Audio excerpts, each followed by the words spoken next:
For 3 years running now, somebody has declared the remote work era dead. Return to office mandates, empty co-working spaces, the end of the modern digital nomad lifestyle. For 3 years running, absolutely none of that ended up happening. The amount of people working remotely hasn't changed at all. The interesting part that there is indeed something that is ending right now, but it's not the thing that everyone assumed. Now here's what's actually true. The digital nomad lifestyle you're probably picturing right now is indeed ending. But it's not disappearing completely. Rather, it's being replaced by something that's a whole lot more restrictive and a whole lot more exclusive to boot. But first, real quick, if you're into videos about the modern digital nomad experience, as well as deep dives on the culture and economics behind it all, go ahead and subscribe for me, because you'll be getting a whole lot more of that from me. A company called Selina built its entire business and billion-dollar valuation on the bet that this remote working, high-flying lifestyle would keep growing forever. That company doesn't exist anymore. When you think of remote work's most famous casualty, you're probably thinking of WeWork. WeWork isn't the only one, however. Both companies are now gone. But remote work itself hasn't actually disappeared either. So what actually happened? Let's deal with the headline version of this story first, because it's not wrong. It's just not as far-reaching as everyone assumed. Over half of Fortune 100 companies now require 5-day office attendance, up from barely 1 in 10 a few years ago. Amazon recalled 350,000 employees back into the office full-time. JP Morgan followed, Meta, Dell, Goldman Sachs, and the entire US federal government. If you've only read the headlines, you'd assume remote work is functionally over. But here's something that didn't quite make the same headlines. Despite all of that, the percentage of Americans doing at least part of their job from home has barely shifted between 2024 and 2025. It's still sitting around 3 times higher than pre-pandemic levels, and it hasn't shifted much since 2022. Part of why this whole return to office push happened as hard as it did. Empty office towers were dragging down commercial real estate values, and landlords wanted to bring bodies back into the seats to justify their costs. Now that's only one motive, not the whole explanation, but it is a big part of that conversation. And the return to office mandate isn't universal even among the biggest companies. Spotify, Airbnb, Dropbox, Coinbase are all still remote first, by choice. So what's actually happening is narrower than the headlines suggest. It's a specific set of industries,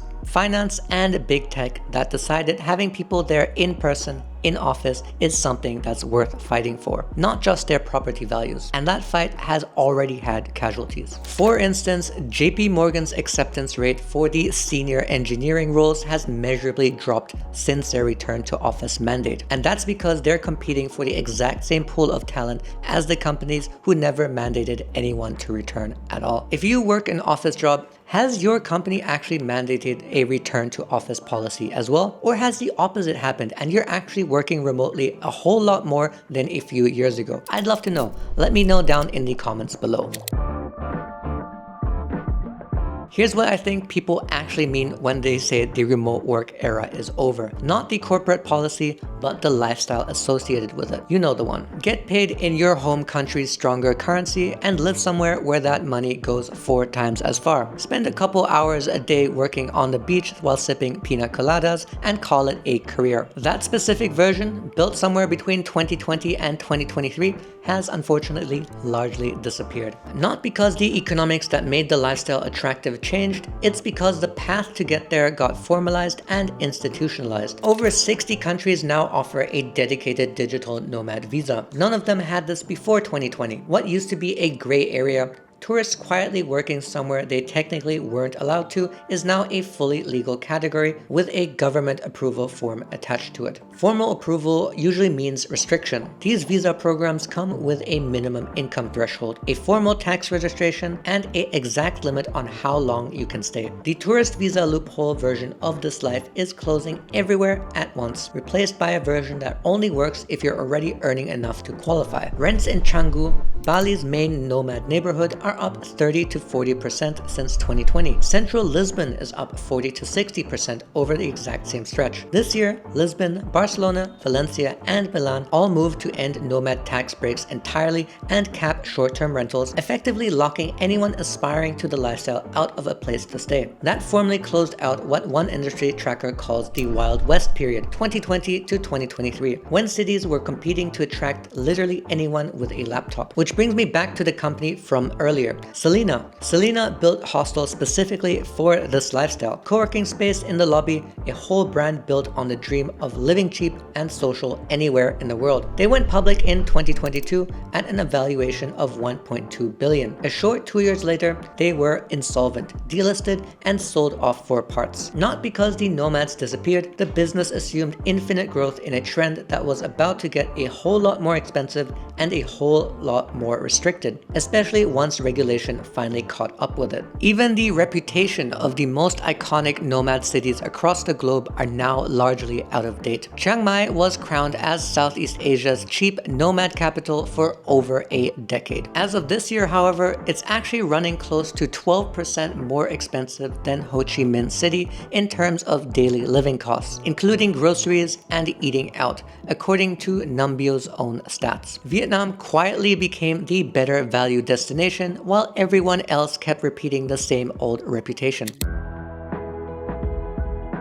So geographically, the whole lifestyle got a whole lot more restricted. But as somebody who's actually living the lifestyle right now, this is what has me worried the most. And that's because the labor side of who gets to live this lifestyle at all is also about to get a whole lot more restrictive. And that's because of the reason that everyone is so tired of hearing about right now. Of course, it's AI. It doesn't care whether you're in office or on a beach in Bali. It cares whether it's still worth having you around to do the job at all. Why fight to get someone back in the office if at the end of the day you could just replace them with AI and not need them at all? Here's my honest read on where the situation goes. I'm not talking about manual labor, trades, construction, anything hands-on. Those jobs are safe for a little while longer. I'm talking about knowledge work, office work, the exact category of job that made this nomad lifestyle possible in the first place. Here's the contradiction though. Remote job postings are actually up this year, not down, but almost all of that growth is in roles built around outcomes. Sales, account management,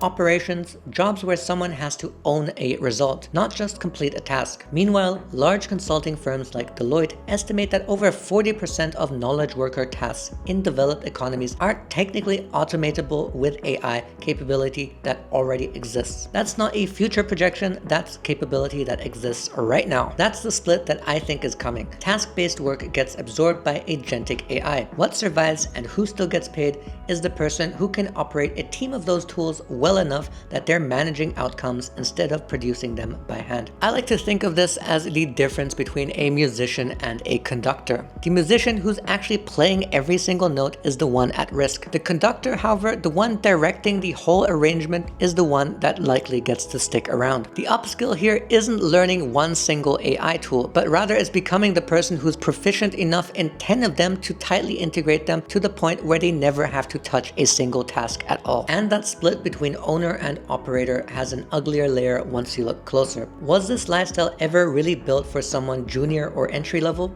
The data says no. The median digital nomad age is around 36, already mid-career, earning above the national average. But the freelance and independent share of that population, the ones who leaned on currency arbitrage the most, has been shrinking for years. Full-time employees are increasingly the only ones earning enough to sustain it. For a lot of younger people who find themselves priced out of their own cities, earning in their home currency while spending in a cheaper one was one of the only real levers left against the cost of living crisis that they themselves did not create. We've gone deep on that arbitrage math in other videos, so I won't repeat it here. What matters for this one is that currency arbitrage was one of the reasons a lot of people chased this lifestyle in the first place, and the people at that entry point the task-based junior end of remote work are exactly who AI agents will replace first. The person who's already climbed high enough to start managing outcomes instead of individual tasks is probably going to still find themselves on the beach in Bali. However, the person who's just trying to get their foot on the ladder